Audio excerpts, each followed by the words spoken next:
single day. I'm gonna make. I am Professor Vashu and welcome to my YouTube channel Medico Infomite। तो आज का topic है different types of ivy fluids. तो video start करने से पहले मैं आपको एक क्वेश्चन दूंगा जो आपको सॉल्व करना होगा। ये रहा आपका पहला question, which IV solution have a salt concentration is similar to tear. ये नीचे ऑप्शन पुट कर रहा हूँ। First DNS, second RL, third is NS and fourth is D5, D10 या D25।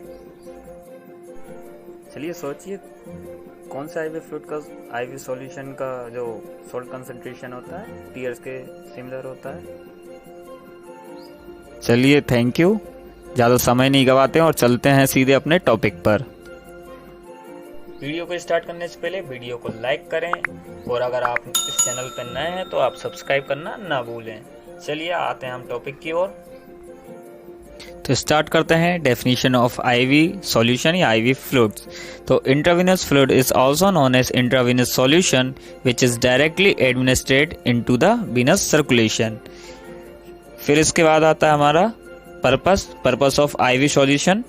तो intravenous therapy may be used for fluid replacement such as correcting dehydration, to correct electrolyte imbalances, and third one is to deliver medication for blood transfusions। अब सीधे हम आते हैं classification of IV solution की ओर। तो classification of IV solution, they are two types, fluid solution and colloid solution. तो आज हम इस वीडियो में क्रिस्टलोइड सॉल्यूशन के बारे में पढ़ेंगे। तो क्रिस्टलोइड सॉल्यूशन किस किस टाइप्स के होते हैं, कौन कौन सी बोतल्स इसके अंदर आती हैं और उनके यूजेस, डोज एंड प्रिकॉशंस पढ़ेंगे। तो फर्स्ट अपन पढ़ेंगे क्रिस्टलोइड सॉल्यूशन होता क्या है। तो it is a solution in which crystal में form but is able to diffuse across cellular membrane. Crystalloid are the most common fluid used in the healthcare settings। जो क्रिस्टलोइड solution होते हैं वो कई टाइप की बोतल्स होती हैं जिसमें हम पढ़ेंगे DNS, RL, NS और D5, D10, D25। तो शुरुआत करते हैं हम DNS से। तो DNS solution consist of purified salt solution. ये इसकी जो 500 ml की जो बोतल होती है वो करीबन 30 to 40 रुपीज़ की आती है, जिसका storage upon 10 to 30 degree Celsius में करते हैं। इसके जो यूजेस होते हैं, it is used for short term fluid replacement, जैसे डिहाइड्रेशन, डायरिया और पानी की कमी हो जाती है कहीं पर भी, और एक्सीडेंट के बाद जो फ्लूइड ब्लड लॉस होता है उसमें इसका यूज़ करते हैं।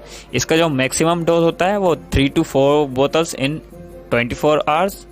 और जिसके प्रिकॉशंस हमको रखने हैं, जिनको नहीं देना है, वो डायबिटिक या हार्ट प्रॉब्लम पेशेंट, जिनका किडनी प्रॉब्लम है, हाइपोकलेमिया, हाइपरनेट्रीमिया, प्रेग्नेंट वुमेन, इन लोगों को हमें नहीं देना है ये फ्लूइड। ये था DNS के बारे में, जिसका फुल फॉर्म होता है डेक्सोस नॉर्मल सलाइन। मैं बताना भूल गया था। अब हम आते हैं RL की तरफ। RL जिसका फुल फॉर्म होता है Ringer lactate. It is also known as sodium lactate solution and Hartmann solution. It is used for replacing fluid and electrolyte in those who have low blood volume and low blood pressure। इसका जो 500 ml की जो बोतल आती है वो आती है करीबन 30 to 40 रुपीज़, सेम उतना ही प्राइस होता है, और जिसका स्टोरेशन हम करते हैं 25 degree Celsius to 40 degree Celsius में। और अब हम आते हैं इसके यूजेस पे। तो यूजेस में इसका वही रहेगा, restore body fluid after significant blood loss और a severe burn, and also used for sepsis, kidney failure और रेस्पिरेटरी एसिडोसिस और डिहाइड्रेशन। और इसके जो मैक्सिमम डोजेज होते हैं वो होते हैं 3 to 4 bottles in 24 hours. And इसके जो प्रिकॉशन हमको रखने हैं वो हैं डायबिटिक पेशेंट में और हार्ट पेशेंट समथिंग। अब हम आते हैं NS की ओर, जिसका फुल फॉर्म होता है normal saline. Normal saline is a mixture of salt and water. It is called normal because its salt concentration is similar to tear, blood और other body fluids, जिसके जो परसेंटेज होते हैं वो 0.9% W/B यूनिट्स होती हैं। फिर हमारा आता है it is also called isotonic solution. इसे आइसोटोनिक सॉल्यूशन भी कहते हैं। इसके जो यूजेस होते हैं वो कहाँ होते हैं, डिहाइड्रेशन, हाइपोवोलेमिया, हेमरेज, सेप्सिस।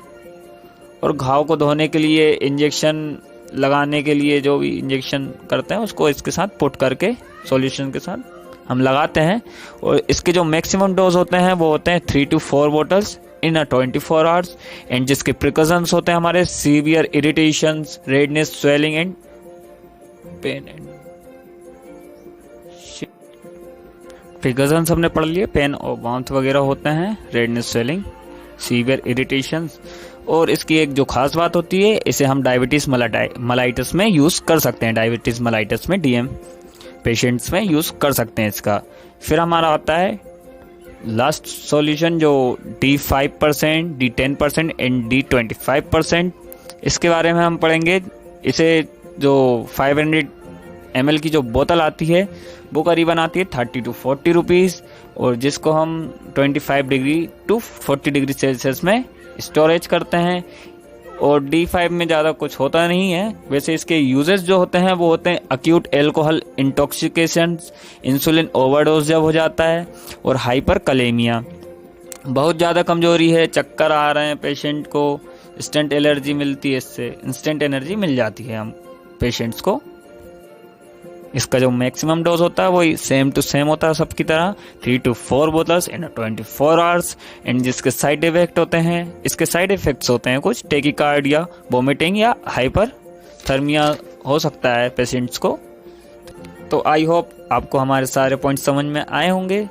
और अगर आपको वीडियो अच्छी लगी हो तो कमेंट करके बताइए। नेक्स्ट वीडियो किस टॉपिक पे चाहिए वह भी बताइएगा। और चैनल को लाइक, शेयर एंड सब्सक्राइब करना ना भूलें, और बेल आइकन को प्रेस करें जिससे आप नेक्स्ट वीडियो की नोटिफिकेशन को सबसे पहले पाएं। धन्यवाद।